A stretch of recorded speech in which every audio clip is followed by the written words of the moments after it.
Hello. In this video, I'll guide you through creating and signing into your Apple ID. Start by opening the App Store and tapping your profile icon. Tap Create New Apple ID and fill in your email, password, and verify password. Agree to the terms and conditions. Then tap Next. Enter your first name, last name, and birth date. Then tap Next. Next, add a payment method or tap None. Enter your address details, then tap Next. Add your phone number, choose text message or phone call for verification, then enter the code sent to your phone and tap Verify. You'll also verify your email by entering the code sent to your email address.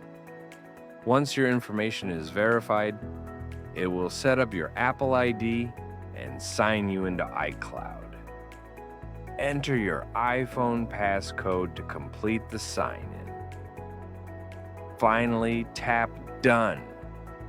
And that's it. You've successfully created and signed into your Apple ID. Thank you for watching.